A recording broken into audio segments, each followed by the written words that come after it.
par Jésus, qui a pris notre condition humaine. Elle passe par Marie, elle passe par les saints,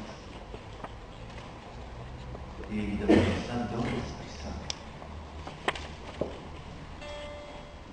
Évidemment, cet esprit qui procède et du Père et du Fils, nous qui l'avons reçu à notre baptême, à la confirmation, au mariage, à l'ordination, chaque fois que nous communions, chaque fois que nous recevons le sacrement de réconciliation. Que le Seigneur soit présent dans nos cœurs et dans nos vies. Vous voyez, je suis un mauvais élève parce que j'avais préparé quelque chose qui me plaisait bien, avec pas mal de notes, et je ne retrouve plus mes papiers, donc j'ai pu les retirer, mais pas tout à fait sous le même angle. Ceux de Notre-Dame de Vie vont peut-être trouver que je me suis beaucoup inspiré du Père Marie-Eugène pour cette troisième rencontre. Autant la semaine dernière, c'était davantage une rencontre plus spirituelle, le thème de la grâce baptismale et foi. Hier, peut-être que certains d'entre vous étaient à la messe ce soir à 18h30. Ici même, il y avait devant l'autel de Pierre Marceau-Matet. Pierre Marceau qui est bientôt fiancé, Pierre Marceau qui est rentré hier soir en catéchuménat et qui devant nous tous a dit qu'il demandait la foi. Le dimanche, je viens à la messe depuis plusieurs années ici à Saint-Louis. Chaque année chaque dimanche, n'arrive pas à réprimer une sorte de sentiment de jalousie quand il nous voit communier et qu'il a fait le pas vers le baptême. Avec énormément d'émotion. Grand ingénieur, sa future femme aussi, mais il se rend compte à quel point devant le baptême, c'est une merveille. Alors justement, aujourd'hui, après ce thème de la grâce et de la foi en lien avec la grâce baptismale, m'appuyant sur le Père Marie-Eugène, on va prendre cette question de l'oraison au quotidien avec ses difficultés aussi. Parce que dans l'oraison, il faut bien sûr pouvoir avoir cette régularité en temps.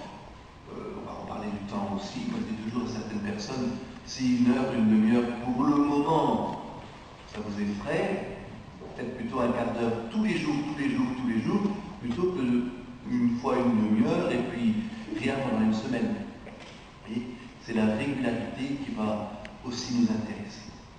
Alors j'ai pu trouver aussi quelques objections. Alors nous allons voir un petit peu tout ça ce soir, mais je le redis, m'inspirant surtout de ce dialogue avec le Père Marie-Eugène, donc certains et certaines le connaissent déjà. Une des premières difficultés, c'est de trouver le temps. Trouver le temps. On voit plusieurs d'entre vous avec les vies qui sont les leurs, c'est ce que ça veut dire. Vous voyez qui se lèvent tôt, qui ont beaucoup de travail, beaucoup de dossiers. D'autres aussi, alors là, c'est une personne qui est venue me dire, moi j'ai déjà aussi, vous savez, j'ai mon chapelet, j'ai ma visite au Saint-Sacrement, faire oraison en plus, pas évident. Pour les prêtres, on a aussi une rivière, on a tout ça. Il faut trouver du temps, et certains disent, il n'y a pas le temps de faire davantage. Si. Les mères de famille, ceux qui travaillent, peuvent tous avoir cette même objection. Mais pour avoir le temps, et là je crois que vous êtes tous d'accord avec moi, ce qui importe, c'est l'organisation. Une organisation au quotidien, aussi bien de sa vie que de l'exercice de raison lui-même. Et c'est vrai que nous sommes dans un monde où on est tellement débordé, voire surmené. Certains se disent même si je rajoute une demi-heure de raison, mais là c'est plus possible parce que mon surmenage est déjà grand, je vais encore l'augmenter, et ça, il n'en est pas question pour mon équilibre, ni pour celui de ma famille, ni pour le devoir que j'ai envers elle. Mais Mais je pense que lorsqu'on veut mettre l'oraison dans sa vie, oui, comme je vous le dis, c'est le problème de l'organisation de sa vie qui va être premier. C'est pas pour ça qu'il faut laisser ses occupations, son métier, qu'il faut aller faire autre chose, qu'il faut même négliger d'autres exercices de rencontre de Dieu. Mais cette organisation, c'est quelque chose de très fort pour nous. Hier, on était avec des personnes, on parlait du rangement, vous voyez. Et vous avez une trentaine de minutes dans une chambre qui est bien rangée. Voilà, le matin on se lève, on sait qu'il n'y a pas une pagaille et qu'il va falloir encore prendre du temps pour le faire. Voilà, c'est l'organisation. Et pour dire si on va faire 1 heure, 2 heures, 3 heures de raison, ce qui est important de se dire en premier, de s'en convaincre, de le faire entrer dans sa vie, c'est qu'il ne faut surtout pas concevoir l'oraison comme un exercice, j'allais dire secondaire, un exercice accessoire. Il faut mettre dans sa vie l'oraison, ça ne vient pas du premier jour, hein. Ne vous effrayez pas si ça ne marche pas tout de suite. Mais il faut mettre l'oraison dans sa vie comme une activité qui va devenir de plus en plus essentielle, de plus en plus attirante, appelante.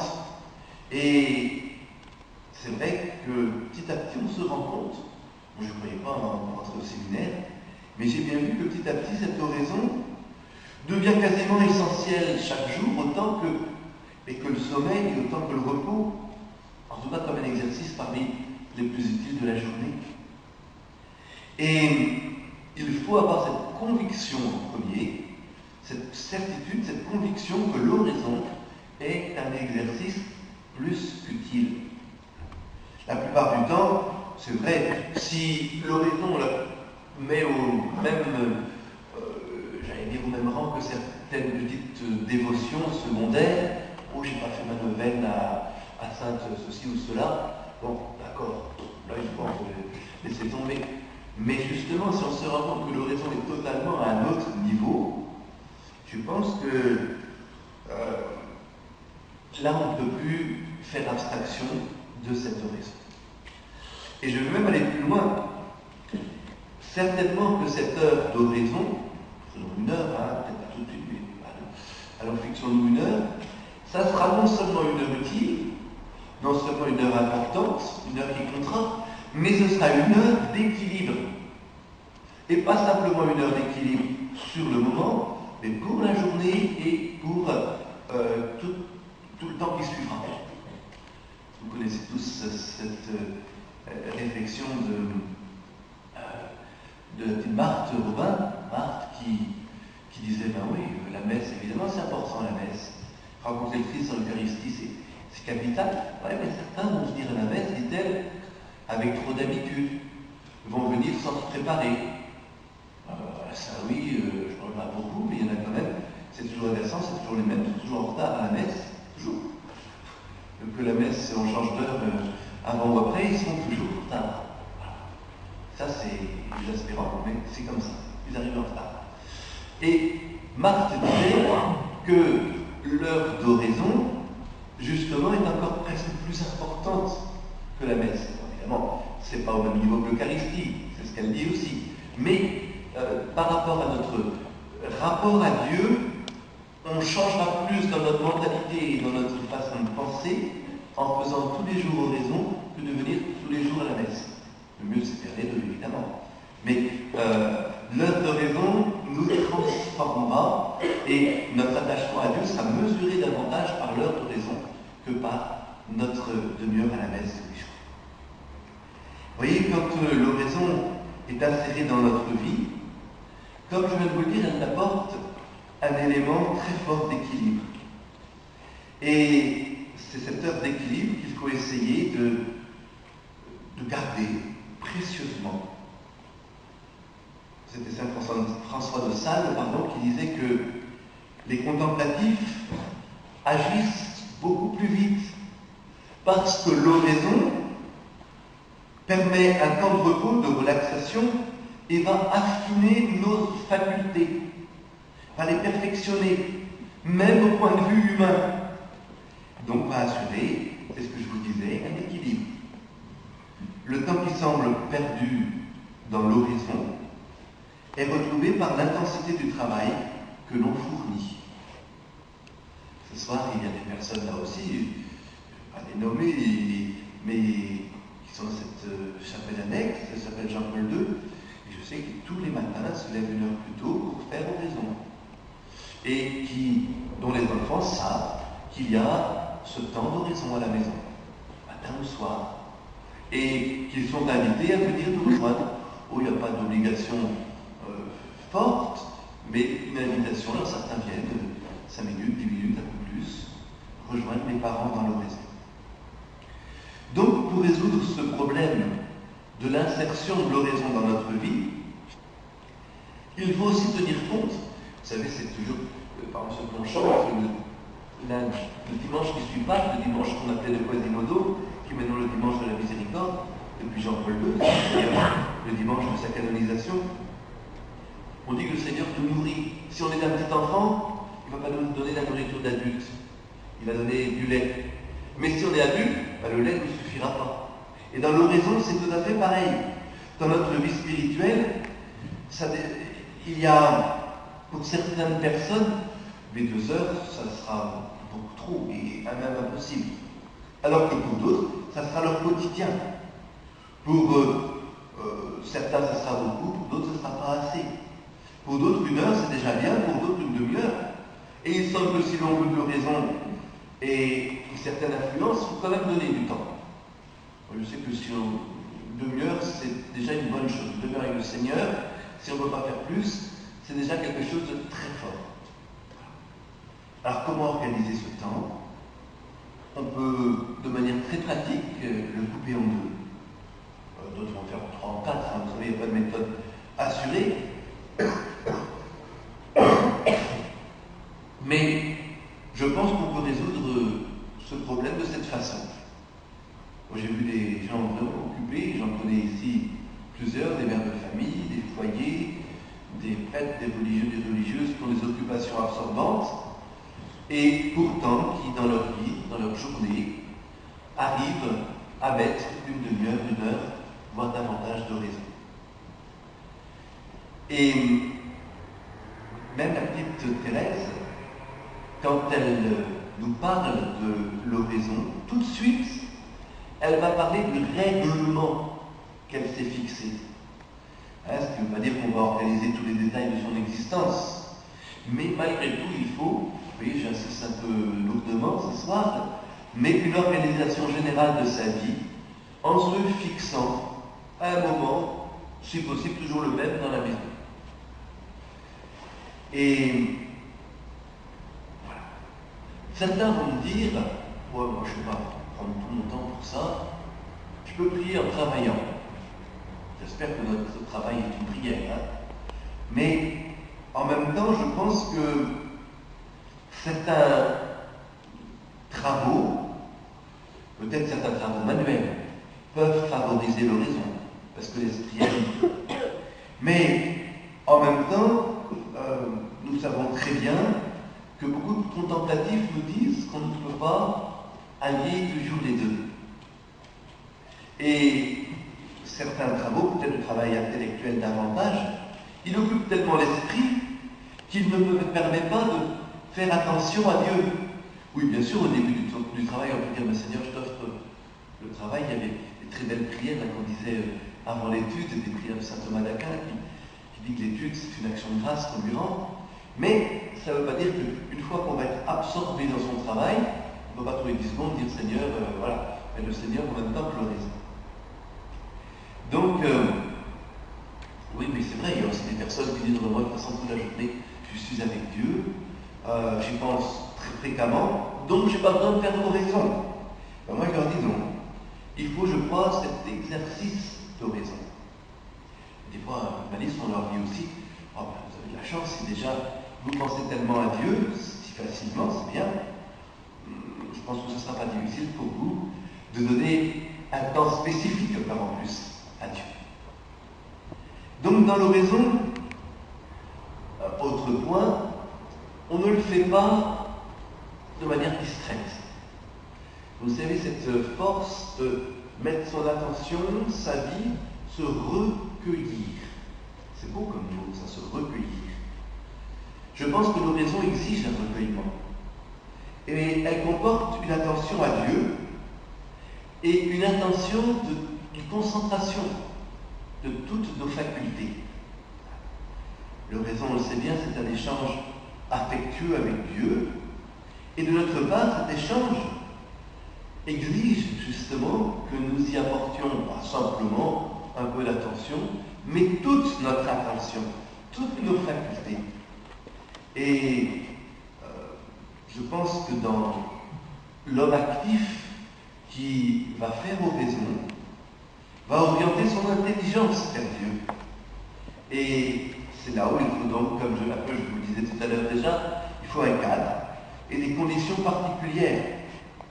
D'ailleurs, vous savez très bien que, moi le premier, c'est ce qu'on dit aussi, oh là là, j'arrive pas à me recueillir, mes facultés, ça part un peu dans tous les sens. Parfois, c'est pas pendant 2 minutes que j'arrive à être... c'est vrai qu'il faut se recueillir et garder cet esprit recueilli. Bon, maintenant, je voulais me rappeler, genre, l'autre jour, cette prière de Saint Vincent de Paul, et dit, toi, si tu réussis à dire ton Notre Père en entier, je te donne mon cheval. Tu me donnes ton cheval? Ah oui, je te donne mon cheval. Et vraiment, recueille-toi jusqu'au bout du Notre Père. Notre Père qui est aux cieux, que ton nom soit sanctifié, que ton... J'aurai la scène aussi avec. Donc, dites l'attention, ça s'en va, n'ayons pas peur. La petite Thérèse de l'Enfant Jésus, je rappelle souvent, quand je l'ai dans mon piqué du nez, je dis, c'est merveilleux, Thérèse dans le Saint-Sacrement s'embarque méchant. Donc, c'est pour ça que ce que je vous dis, il faut du recueillement, mais n'allons pas dire, c'est pas pour moi, c'est trop dur pour moi. Non. La difficulté de se recueillir, surtout au début de l'oraison, va prendre une autre forme, mais justement qui doit être vaincue par l'organisation. L'organisation qui sera de choisir un temps, je viens de vous le dire, mais aussi un lieu pour son oraison. On s'appelle au tel papa qui, le matin, a compris dans son icône, les enfants courent partout autour, mais il arrive à rester complètement concentré dans son icône. D'autres auront besoin de se recueillir dans un lieu beaucoup plus, voilà, seul. Comme dit Jésus aussi, tu veux parler, viens, retire-toi dans ta chambre et parle-moi, je suis là dans le secret. Donc il faut considérer que l'oraison, surtout dans ses débuts, comporte aussi cette attention des facultés. Et certains sont du matin, certains sont du soir. Il y a des personnes qui vont se recueillir beaucoup plus facilement le matin que le soir, et vice-versa. Sainte Thérèse, justement, nous dit que, là c'est Sainte Thérèse d'Avila, la grande Thérèse, quand on a de la difficulté pour se recueillir dans l'oraison, là je la cite, le premier essai à tenter, c'est de changer l'heure de son oraison et de la faire à un autre moment pour voir si cela va mieux. Il n'y a pas de règle générale, chacun de nous a son tempérament, chacun de nous a ses aptitudes. Vous voyez, comme en même temps on est respecté par le Seigneur dans ce cœur à cœur, ce temps qu'on lui donne. Donc il faut choisir le cadre. Je le disais l'autre jour dans un très très bel article, la spiritualité. Dans la spiritualité, elle est très différente selon les ordres religieux.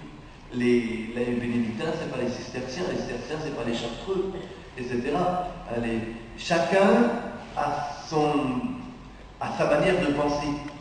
Regardez par exemple, beaucoup d'abbayes bénédictines sont de style gothique. Donc cette élévation perdure aussi bien des voûtes que de la lumière, que de la prière. Un peu ce style gothique, parce que justement, on va chercher dans l'élévation des voûtes une certaine splendeur. Hein, c'est un petit peu ce style flamboyant. Nous en Bretagne, on a beaucoup de gothique flamboyant, même s'il est un peu plus tardif, et que le granit fait que, évidemment, le travail est plus rude que dans le tuffeau, par exemple, du Val-de-Loire. Le Christière à Saint-Paul-de-Léon, le plus haut clocher de Bretagne, c'est du gothique flamboyant. Mais ça n'a rien à voir avec ce travail fini dans le tuffeau ailleurs. Donc, vous voyez, les cisterciens, eux, vont choisir davantage des vallées. Je pense à tous ces moines qui ont défriché pendant longtemps des vallées au Moyen-Âge. Et presque toutes les trappes sont dans les vallées. Le carme, lui, qu'est-ce qu'il va faire? D'ailleurs, son habit le montre bien, parce qu'il a la ceinture de cuir et le scapulaire. C'est un ermite. Donc, lui, il va chercher davantage le désert. Vous voyez, le cadre de la prière a de l'importance. Et, bon, évidemment, nous ici, on ne peut pas dire, tiens, je vais faire dans le bureau de ma chambre une église gothique ou une église romane. Non, bien sûr. Mais chacun peut prier dans le style. Moi, je sais que, en plus, on a cette chance pour le presbytère, on a la présence réelle. On a fait un petit oratoire en bas. C'était Sylvie qui, à l'époque, était responsable de la catéchèse. Je n'ai pas pu cocher sa pièce, mais quasiment. Et d'ailleurs, c'est pas la pièce qui servait le plus, mais on a fait notre oratoire. Hein, et qui nous a d'ailleurs aidé à l'arranger. Voilà, un lieu où matin, midi, soir, avant d'aller au lit, on peut se recueillir dans cette petite pièce, il y a le Saint-Sacrement. Moi, je trouve que c'est un style très dépouillé, et là, on peut prier. Donc, certains vont aussi avoir besoin du Saint-Sacrement. Une question, parce qu'il faut, on se dit, tiens, on va faire oraison, est-ce qu'il faut sortir le Saint-Sacrement, l'exposer, ou non? Et puis ce matin, encore un monsieur qui j'ai reçu un long moment, qui voulait savoir si ce qu'il allait faire de sa vie d'oraison, s'il fallait qu'il y ait des ménages de bref pour avoir l'exposition du Saint-Sacrement en permanence, etc. Je dis, vous savez, bien sûr, il n'est pas exposé toute la journée, le Saint-Sacrement, mais il y a cette petite porte pas épaisse, Jésus est derrière. Donc c'est pas la peine non plus toujours de le voir en face toute la semaine. Bien sûr, c'est bien adoré de le voir, mais il est présent, il est là, comme disait le curé d'Ars, il est là. Certains vont chercher la solitude, certains vont trouver mieux la nature. Chacun, vous voyez, trouve dans sa vie le cadre qui lui ira le mieux. Et pour cela, encore un autre point, il faut se connaître soi-même. Vous savez, Aristote, Platon qui disait gnotis et auton en grec, connais-toi toi-même, connais-toi toi-même, connais ton tempérament. Et certains, c'est pas la peine de faire un dessin parce qu'on est tous pareils. Il y en a qui vont nous dire, moi je suis un inquiet, d'autres qui disent, moi je suis un nerveux, moi je suis... Tout le monde a son petit travers intérieur. Et est-ce que c'est vraiment des travers? C'est aussi dans ces travers qu'on rencontre Dieu. Hein. Et beaucoup de médecins modernes, de psychiatres, nous disent justement qu'il y a des maladies dans chacun. Hein, chacun. Non pas que tous nous ayons besoin de passer par la clinique, mais c'est vrai que l'on découvre telle ou telle tendance dans la personne. Et cela qui n'est pas pathologique, c'est-à-dire ça ne va pas créer véritablement en nous un déséquilibre. Pourtant, on va se porter aussi sur notre tempérament, sur l'intelligence. Alors, une tendance à l'inquiétude, une tendance à la mélancolie, on va la retrouver dans l'oraison. Pas besoin d'avoir peur de cela. Elle pourra produire un certain agacement, un certain énervement. Il faudra en tenir compte. Aimons-nous davantage nous-mêmes. Hier, on disait ça il y a tellement de gens qui ne se sentent pas bien parce que ils ont honte d'eux-mêmes, ils se trouvent moches, ils ne se trouvent pas bien, mais chacun est magnifique aux yeux de Dieu. C'est ça qu'il faut dire. Combien de jeunes mal dans leur peau, etc. Non, il faut se connaître soi-même et il faut dépasser cela.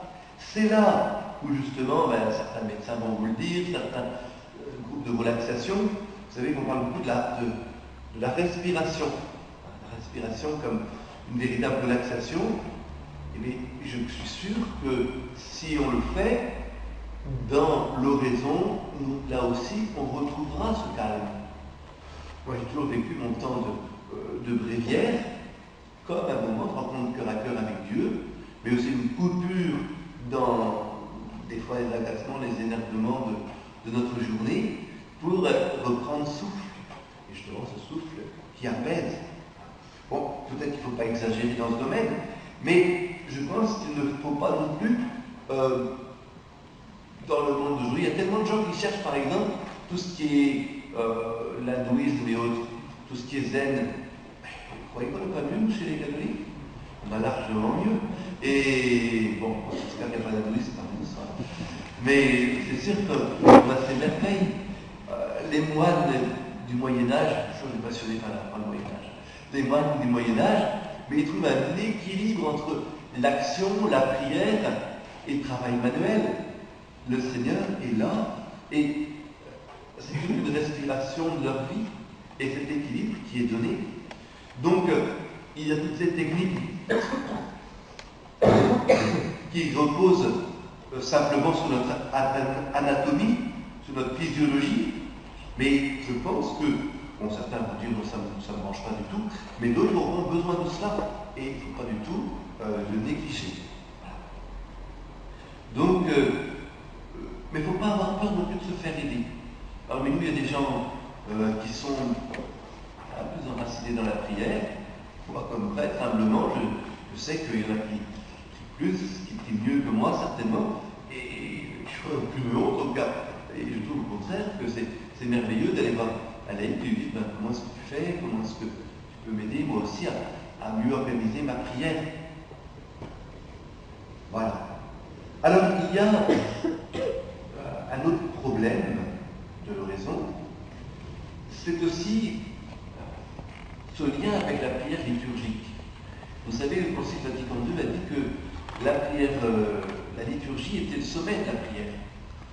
Et c'est vrai que ce culte rendu en commun, c'est très fort, hein, quand on est tous ensemble un dimanche matin, un dimanche soir, ou dans une autre église, et qu'on voit toutes ces personnes différentes, mais tournées vers le même point central qu'est l'autel, d'abord la table de la parole, puis la table de l'Eucharistie, on voit qu'il y a quelque chose de très très fort qui se dit. Mais en même temps, oui, certains vont dire que la liturgie suffit. Mais je pense que cette liturgie, on ne la vivra que plus intensément en nous donnant, nous aussi, du temps pour la prière seule à seule. La prière du Christ, la prière du corps mystique, c'est peut-être la liturgie, mais il y a besoin d'un cœur à cœur silencieux avec le Seigneur hors de la liturgie. Et il y a eu des prêtres, il y a eu des cardinaux, je pense que c'était le cardinal de Bérulle au XVIIe siècle, donc tous les jours commençait sa journée par la messe, mais qui toujours allait assister à une autre messe, en se mettant dans un coin ici. Pas simplement, c'est vrai, des fois, on me le dit aussi, que je serais un peu tranquille, en allant voir au fond de l'église avec, et de regarder, de prier à une messe. Mais c'est vrai que s'arrêter aussi de voir ce saint sacrifice de la messe donné, sans en être l'acteur toujours, c'est quelque chose de très fort.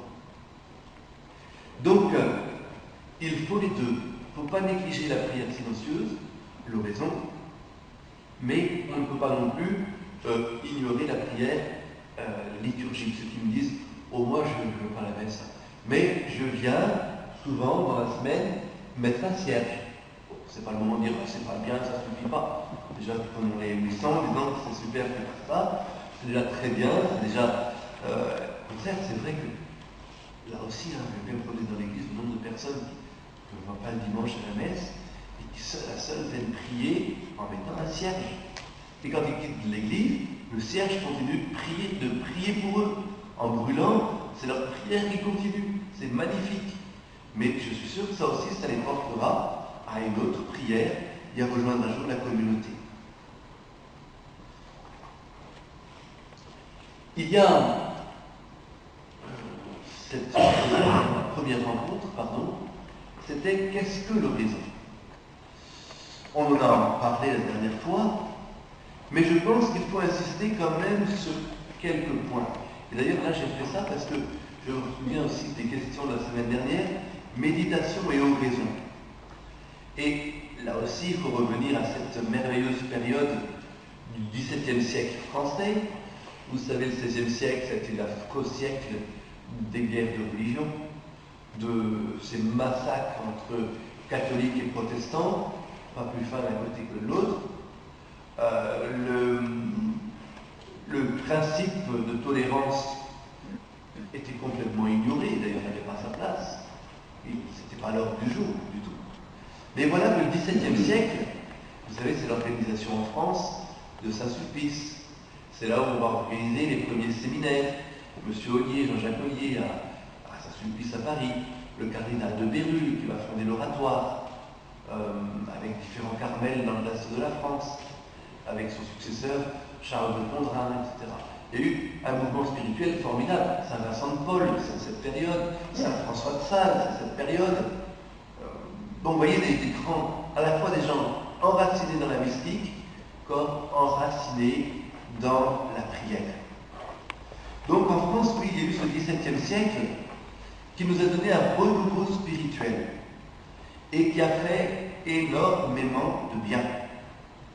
Je ne sais pas si vous avez lu l'histoire du sentiment religieux, c'est un jésuite, l'abbé Brémond, qui a écrit ça au début XXe siècle.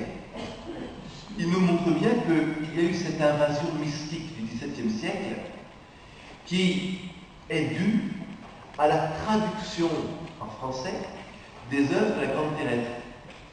La Grande Thérèse, réformatrice avec Saint Jean de la Croix du Carmel, voilà que ces œuvres vont arriver en France.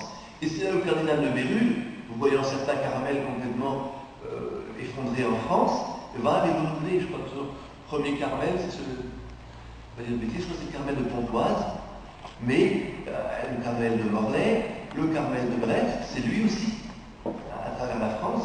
Ils sont venus faire. Et cette invasion mystique s'est répandue chez les futurs prêtres.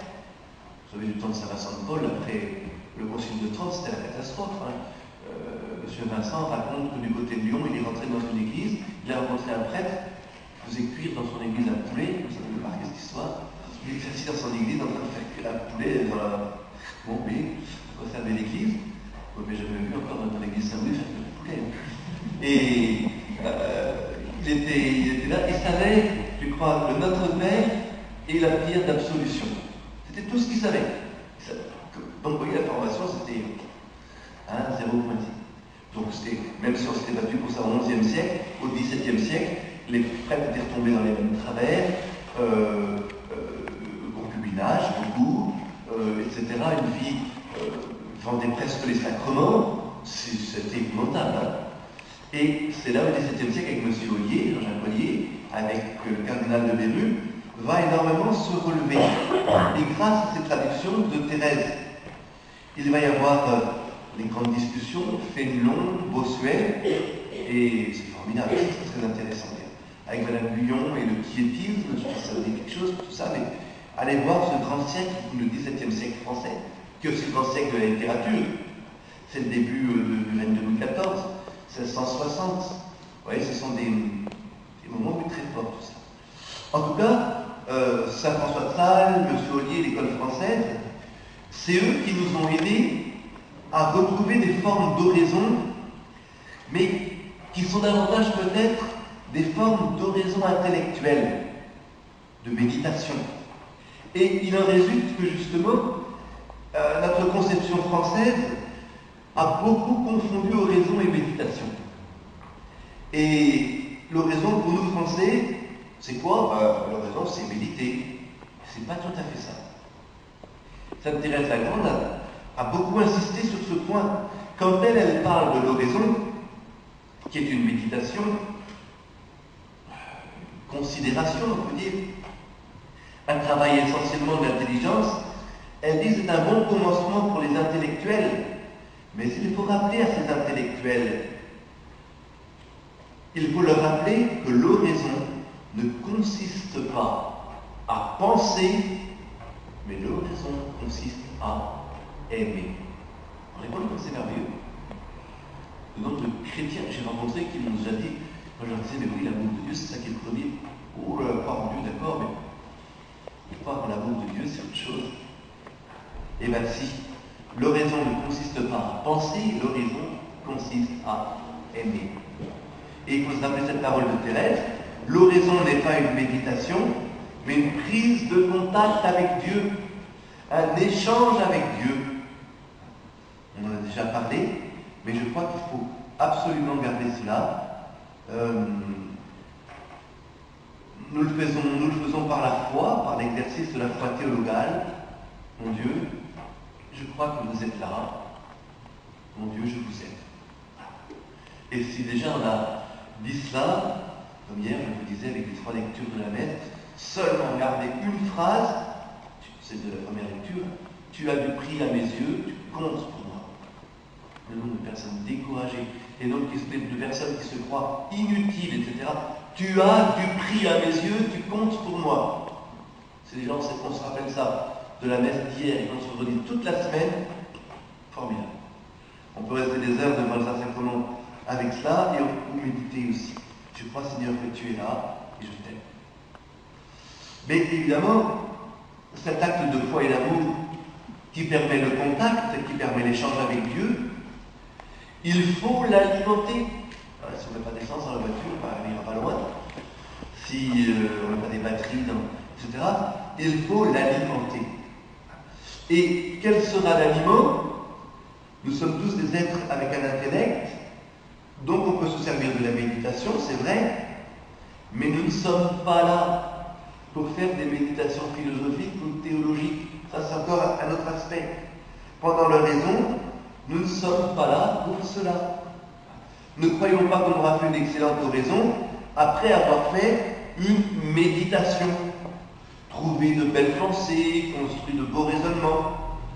Si nous faisons cela, oui, nous avons une prière, mais nous n'avons pas une oraison. Alors, toujours dans les problèmes, les questions pratiques, quel moyen pour le contact avec le Seigneur? Comment rencontrer Jésus? Oui, il faut prendre contact avec Dieu. D'ailleurs, vous savez, on prend souvent cette comparaison avec les enfants du caté, lorsqu'on les prépare à la première communion, qu'on les prépare à la première confession, on dit toujours qu'il y a cette corde qui relie Dieu et chacun d'entre nous. Eh bien oui, mais si elle a péché, la corde elle est coupée. Mais la confession, au lieu de nous éloigner un peu de Dieu parce qu'on n'est pas fier de ce qu'on a fait, elle refait un nœud à la corde. Eh oui, mais elle sera un peu plus courte. Donc Dieu et nous, on se rapproche de plus en plus. Plus on est proche de lui par la confession, plus cette union au Seigneur qui est bien présente. Donc il faut prendre contact avec le Seigneur. Vous savez, quand elle était devant le tabernacle, Thérèse disait, c'est lui le divin prisonnier. Il est dans le tabernacle, le Seigneur. Il est le divin prisonnier. Et il disait, c'est une image pourtant bébête, qu'elle disait, mais c'était toujours le point de contact auquel elle revenait. Qu'est-ce que j'ai commencé dans ma prière de mon raison? Ah ben Seigneur, tu es là présent au tabernacle et tu en es le divin prisonnier. Et bien ça suffisait pour la mettre en route dans sa prière, dans sa méditation, dans son oraison, dans son cœur à cœur avec le Seigneur. Thérèse d'Avila raconte par exemple aussi que il y avait une personne, dit-elle, trouvez-vous ce texte, une personne me disait qu'elle ne savait pas faire oraison, qu'elle ne pouvait réciter que le Notre Père. Mais je m'aperçus, dit Sainte Thérèse d'Avila, que par son Notre Père, elle arrivait à une très haute contemplation. Je pourrais moi-même vous raconter ce que j'ai rencontré dans un de nos monastères.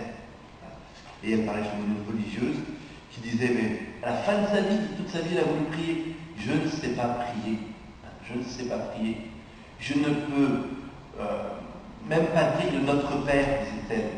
Je commence, et dès que je dis Notre Père, je m'arrête là, tellement je suis ébloui. Vous voyez que ce n'est pas quand même une véritable raison de ça. Ce n'est pas la peine d'aller chercher loin de... Mais c'est Notre Père. C'est ce lien. Vendredi soir, j'étais avec les confirmants jeunes, les troisièmes, là, et je leur ai dit que justement, il y a ce Notre Père, une dimension collective, mais qu'il y a le je crois. Je crois en Dieu, Père Tout-Puissant, c'est pas nous croyons, c'est je crois. Moi aussi qui me sépare peut-être du groupe, qui va me séparer de mes parents, pour un jour dire devant Dieu, je. Voilà. Et c'est comme ça que le contact est présent. Bon, je crois que l'heure tourne. On pourrait continuer encore, mais je crois qu'il faut s'arrêter. Et que là, déjà, voilà, on a beaucoup de bons exemples qui déjà suffisent, on pourrait y revenir. Hein. Et juste, je voulais oui, on aurait pu, il y a tellement d'autres points. Par rapport au ressenti, parce qu'il y avait une question la semaine dernière là-dessus, ce n'est pas grave si on ne le ressent pas, parce que c'est un effort de volonté. Et quand l'esprit s'en va, Thérèse d'Avila disait « Persévérez, persévérez.